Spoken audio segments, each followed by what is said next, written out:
aho kugamba ngo University ya Kyambogo tere kuza kukingwa byagambwa Professor Katunguka Rwachaya orukurira itendekero lya Kyambogo University obu yatahisa abanyamakuru ahitendekerere obwagumize ngo ebyo nebyo bitambura amikutu etari emwe nemwe byona nebishoba n'amakuru agabintu gatambura a social media karugamba ngo Kyambogo baza kukinga gamakuru gagenzire munonga abantu binji bagatungire batera twabagaruka mu ngo twekiri konka abantu binji babura kukikiriza nabo kinyenda kumanyisa abanya-Uganda tumwena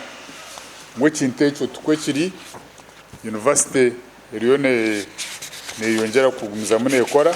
Professor yayongera yasema government abo kubaha sente bakataho ba professor bana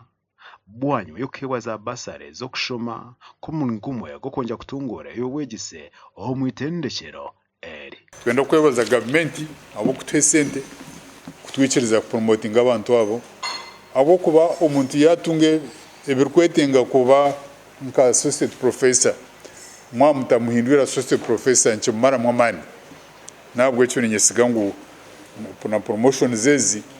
abantu bitumbija kweyongera gukora gimunonga. Professor Katunguka yashobora nahanshonga yabamwe abeja kugira ngo university neha amashoma agatariyo najyangwe ikintu nacyo nechishuba abe hariho makuru nagoga rukugamba ngo Kyambogo University ne have fake courses hariho abana bayino bagenda bakuzo mu media houses bari kugira ngo Kyambogo ne have fake courses which is not true. Hakabaho umwaka 2017 hariho abana babiri admitted in error bakaba admitted bushobye batunga amabaraha gari kubagambira ngo baba admitting a diploma physical education and sports management kandi Kyambogo eketine program eyi ijekeri mistake yakoze bwaba abo mu academic registrars department program eyi bashomere ikeberi diploma in sports management only tubarakozire physical education aho ko physical education tubashomese zo mu education aho kutungira pedagogy na kushomesa ukora shomese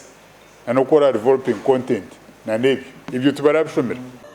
Omuganda abakristayo burisa wa St Philip Omurumitoma na All Saints Church kurugantungamo bahigwa okongera kwatanisa bakorere hamwe abo kutungure kanisa ya Kristo amakagabo nihanga Uganda.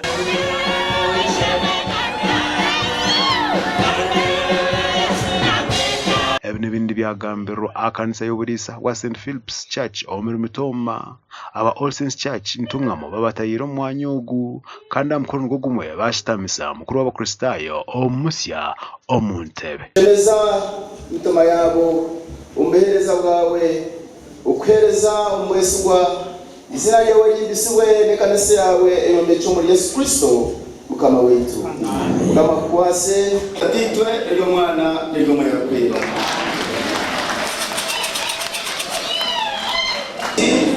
omwisira ya atitwe eryo mwana eryo mwana kwira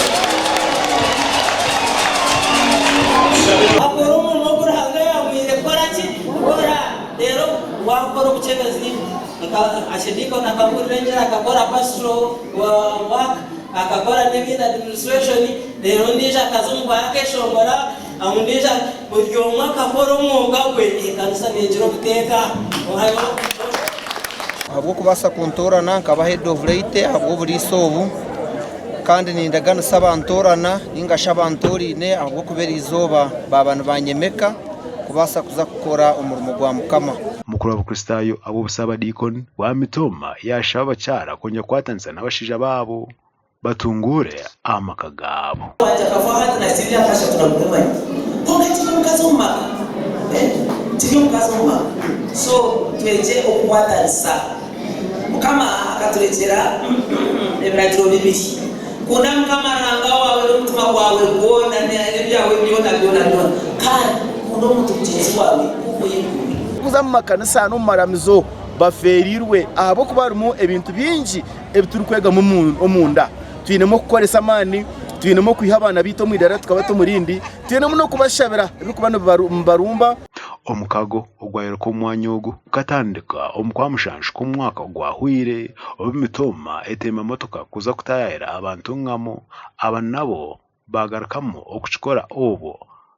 abanyantungamo barukutaya omer mitoma amakuraga gasha kwa Jimmy Muhumuza na Ben Muhozi.